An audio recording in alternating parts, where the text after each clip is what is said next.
በተደጋጋሚ ምን ሰማቸው ውሸቶች ምን ሰማቸው መጥፎ ነገሮች ተስማምተው ከኛነታችን ጋር ስናደርገው ትክክል አለመሆኑን እንኳን መገንዘብ እስኪሳነን ድረስ ነው እየሆነ ያለው። ሰው የተመረዘ ምግብ ኮንሺየስሊ ያወቀ አይበላም። የተመረዘ ምግብ እንደሚገለው ያውቃል። ሳያቅ እንኳን ይበላ እንደሆነ የተመረዘውን ነገር ከውስጡ ከደሙ ለማውጣት ይሞክራል። ለማርከስ መድኃኒት ይወስዳል።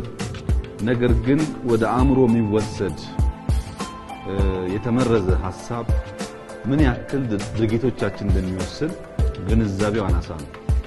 የሁሉም ድርጊት መሰረቱ ሐሳብ ነው። ሰው ከሚያየው ከሚሰማው ተነስቶ ያስባል። ካሰበ በኋላ ለድርጊት እንደ መነሻ ይጠቀምበታል።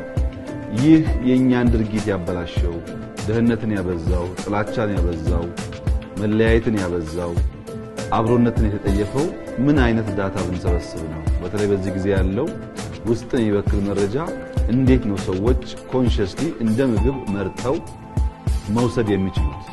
ያገኘውን የሚበላ ሰው ጤናማ እንደማይሆነው ሁሉ የሰማውን ሁሉ የሚወስድ ሰውም አእምሮ የተበላሸ ይሆናል። አንድ ግለሰብ በምግብ ቢመረዝ ቢበዛ ራሱን ነው የሚገለው። አንድ ግለሰብ ሐሳቡ ቢመረዝ ግን ራሱን ብቻ ሳይሆን አካባቢን ያጠፋል።